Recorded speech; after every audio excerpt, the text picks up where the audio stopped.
The best strategy games can be very time-consuming, but they are very satisfying at the same time. I made sure to include something for everyone in this video of the best strategy games, regardless of your subgenre or preferred platform. You might think that RTS and turn-based games are about war tactics and large-scale armies, but I'm here to prove you wrong. Age of Empires 2 is an absolute classic and still continues to be one of the very best strategy games around, allowing you to build up your own settlement across the ages and see your empire grow and advance with the times. There's a satisfying level of strategy in resource management and military prowess. With fantastic campaigns to get stuck into solo, it's also a fantastic strategy game to get stuck into in co-op with pals. If you get a taste for the series after tucking into 2, the latest entry, Age of Empires 4, is well worth checking out, too. Those of you with fond memories of Westwood Studios' Dune 2, the building of a dynasty will likely bring the game up in the conversation of best strategy games. However, Dune: Spice Wars is entirely different. It's an early access title riding off the coattails of the recent film adaptation and aims to keep things more in line with the books. Yes, House Ordos is a made-up faction for the Westwood Studios game. This blend of 4X and RTS has you build bases to try and gather as much of the coveted spice as you can, all while maintaining some form of diplomacy with factions and avoiding the ever-hungry maw of a sandworm. It's already quite a behemoth of a game if you're not used to the 4X side of strategy games, and with it being in early access, chances are that it will introduce new and exciting mechanics over time. You can't have a best strategy games list without a bit of Civ. Civilization 6 is our game of choice in the series right now, especially now that it's seen a couple of expansions. The biggest change this time around is the district system, which unstacks cities in the way that its predecessor unstacked armies. Cities are now these sprawling things full of specialized areas that force you to really think about the future when you're developing tiles. As soon as Amplitude announced their big historical 4X game, it was inevitable that comparisons would be drawn to the Civilization series. But Humankind is so much more than just a riff on Sid Meier's classic strategy franchise.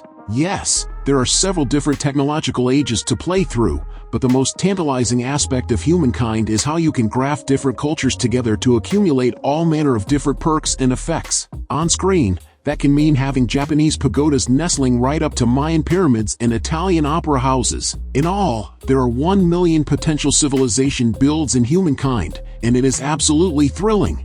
Few 4X games try to challenge Civ, but Old World already had a leg up thanks to designer Soren Johnson's previous relationship with the series. He was the lead designer on Civ 4, and that legacy is very apparent. But Old World is more than another take on Civ. For one, it's set exclusively in antiquity rather than charting the course of human history, but that change in scope also allows it to focus on people as well as empires.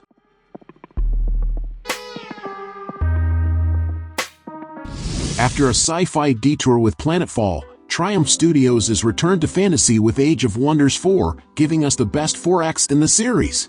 Once again you traipse around colorful realms, erecting cities, going on adventures and recruiting/fighting monsters, but this time there's a much greater emphasis on the society that you're building. Talk about a murderous bastard of a grand strategy game. While only time will tell whether this dynasty-spanning, emergent storytelling successor claims the throne of its now free-to-play predecessor Crusader Kings 2, it's certainly kicked off its reign with royal excellency. Crusader Kings 3 has massively overhauled the series' formerly Byzantine interface, making it a welcome proposition for new players while retaining much of the depth the series is known for. It may look like a traditional grand strategy map painter, and while it certainly features in-depth systems for waging war, the heart of Crusader Kings 3 lies in its personal, often hilarious stories. The latest in the Anno series, Anno 1800, takes place at the dawn of the Industrial Revolution, a pivotal time in history that had a significant impact on the social, economical, and environmental climate. You're thrown into the ever-advancing new era, and it's up to you to decide how you want to run your very own industrious landscape, be it in smoky cities of Europe or the jungle-filled climes of South America. With ever-advancing technology, plenty of social upheaval, and a lot of messy politics, Anno 1800 lets you get stuck into running the city however you wish. With new features that let you go on expeditions and micromanage your factories, you can decide to milk your industries for all they're worth, or help it thrive and prosper. As the technology advances and the landscapes change, you have to keep adapting your strategy to keep up with the times. It's a challenging, addictive city builder that really requires you to take the time to think about your choices and how you manage your way through the turbulent, exciting time in history.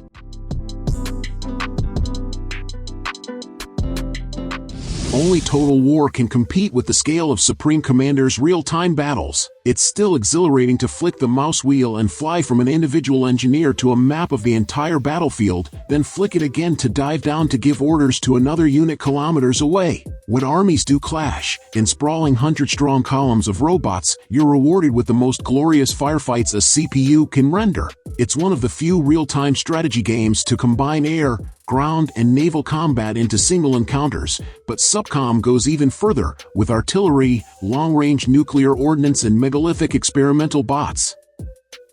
Every Company of Heroes game is worth your time, but I'm popping the latest in here because it's a mammoth of a game and blessed with the series' most impressive battles. 2 campaigns, 4 factions, 14 multiplayer maps, and that's just at launch. It's likely going to grow from here. Admittedly, Relic's experiments with its dynamic campaign haven't panned out, largely because the Nazis don't seem very interested in fighting back as you liberate the map of Italy. The turn-based campaign still has a lot to offer, though, but what you're really playing it for are the exceptional, explosive, and diverse real-time battles. Across Italy and North Africa, a more traditional, linear campaign, you've got an absurd number of units to play with, and each company can have a dramatic impact on the tactics you deploy to win the day. Paradox's long-running, flagship strategy romp is the ultimate grand strategy game, putting you in charge of a nation from the end of the Middle Ages all the way up to the 1800s. As head honcho, you determine its political strategy, meddle with its economy, command its armies, and craft an empire. For a strategy game with a city-building and roguelike twist, look no further than Against the Storm, which got its full 1.0 release just over a year after its early access debut. In this fantasy strategy game, you constantly have one eye on the progress bar that visualizes the temper of the queen, the same queen that has tasked you with designing her kingdom. With such high stakes, it's hard to know when to stop tweaking and building, especially when the queen's patience is wavering. This, alongside the fantasy elements, colorful graphics, and roguelike elements make this one addictive strategy game, so the score at the bottom of our Against the Storm review may come as no surprise. If our word isn't enough, add the thousands of very positive reviews on Steam, or try out the free demo for yourself if you'd rather make your own mind up. Frostpunk is an outstanding entry to the relatively new genre of survival city building and management.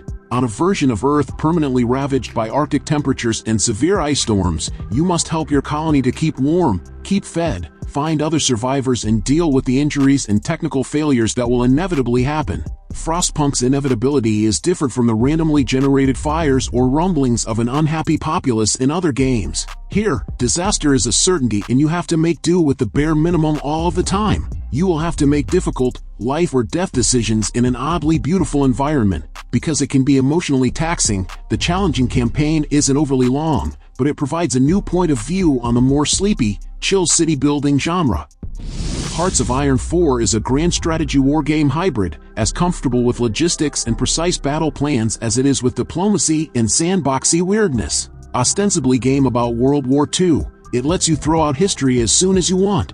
Want to conquer the world as a communist UK? Go for it. Maybe Germany will be knocked out of the war early, leaving Italy to run things. You can even keep things going for as long as you want, leading to a WW2 that continues into the 50s or 60s. With expansions, it's fleshed out naval battles, espionage, and other features so you have control over nearly every aspect of the war.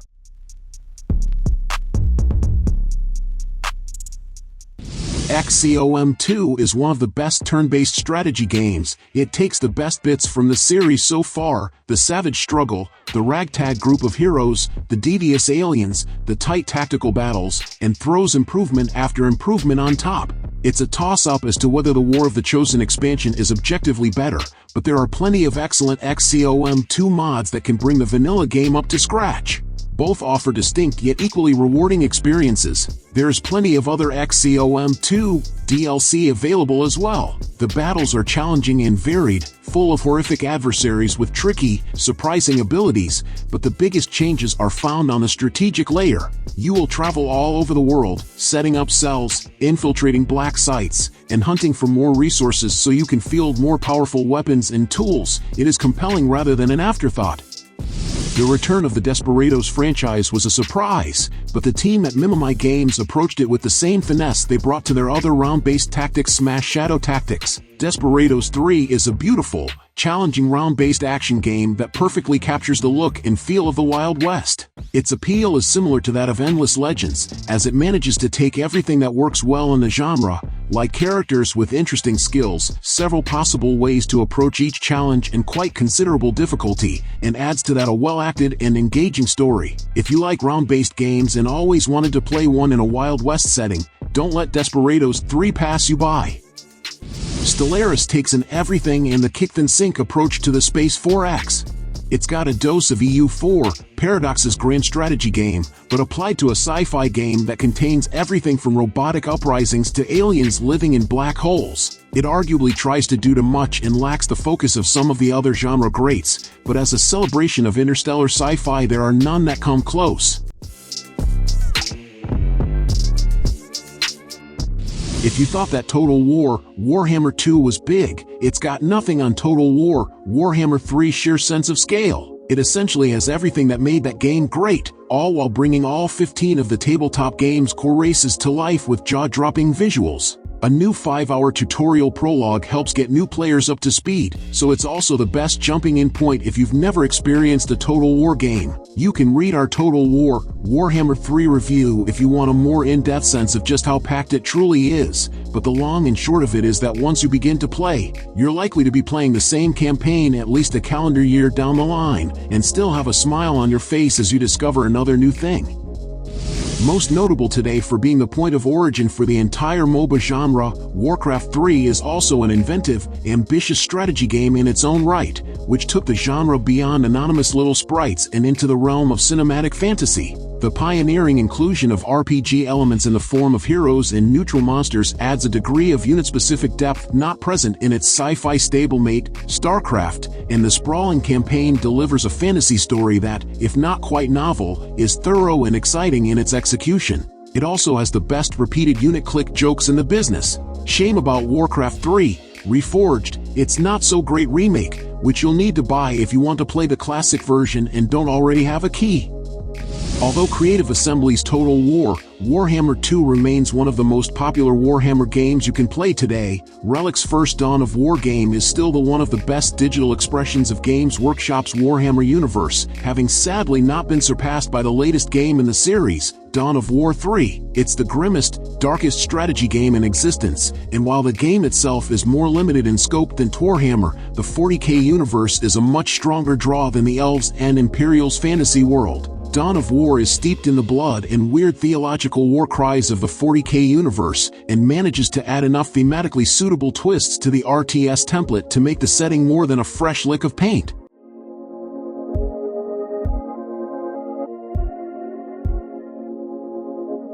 Starcraft 2 is a classic base-building RTS featuring armored cowboys, xenomorphic aliens, and space elves. It tasks you with gathering resources, building armies, and killing your enemy before they kill you with quick decisions and even quicker mouse clicks. Starcraft 2 is a strong multiplayer game. Your enemies are human. They'll probably be able to click faster than you, issuing orders quicker than you. You'll lose a lot, but you'll get better the more you play, making this one a decent RTS for anyone with a competitive streak. The PvE campaign is also notable, as the story is hard to do in RTS games. Many developers resort to cutscenes or in-mission dialogue, but StarCraft 2 lets you interact with the world outside combat.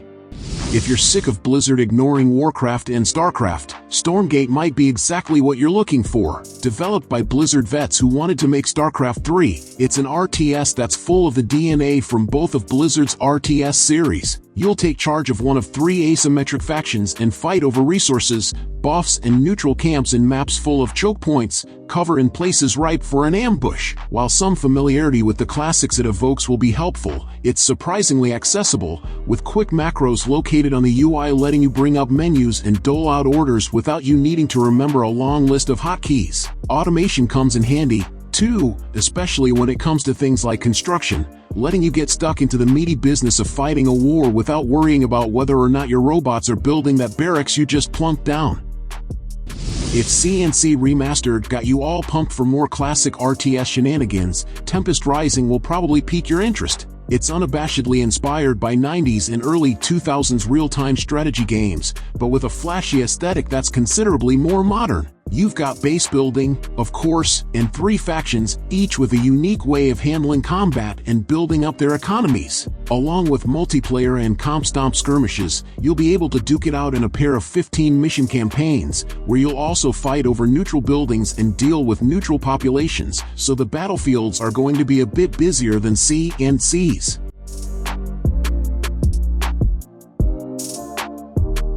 Mechanically, Homeworld is a phenomenal 3-dimensional strategy game, among the first to successfully detach the RTS from a single plane. It's more than that, though. It's a major victory for atmosphere and sound design, whether that's adagio for strings playing over the haunting opening missions or the beat of drums as ships engage in a multiplayer battle. If you like the Battlestar Galactica reboot, or just fancy a good yarn in your RTS, you should play this. Thanks to the Homeworld Remastered collection, it's aged very well. The remasters maintain Homeworld and its sequel's incredible atmosphere, along with all the other great bits, but with updated art, textures, audio, UI, the lot. Everything is in keeping with the spirit of the original, but it just looks and sounds better. Sins of a Solar Empire captures some of the scope of a 4X strategy game but makes it work within an RTS framework. This is a game about star-spanning empires that rise, stabilize, and fall in the space of an afternoon, and, particularly, about the moment when the vast capital ships of those empires emerge from hyperspace above half-burning worlds. Diplomacy is an option too, of course, but also, giant spaceships. Play the Rebellion expansion to enlarge said spaceships to ridiculous proportions. This combination of management and real-time strategy offers a tactical experience with a grim tone and atmosphere. Last Train Home tasks players with managing a train and its crew in the middle of a civil war, managing resources, and fighting real-time battles. Last Train Home features a dark and unique narrative that takes place in the aftermath of World War I and follows the lives of the Czechoslovak Legion. Last Train Home takes place in Siberia, and its environments are mostly well-crafted, making it a particularly immersive strategy game. The train management mechanics are a welcome palate cleanser between the real-time battles. So, did you like the games I recommended? So leave your like, subscribe to the channel to follow me, and activate the bell because I post a lot of videos on this channel and you can't miss it. Thank you very much for following me this far, and until next time, bye.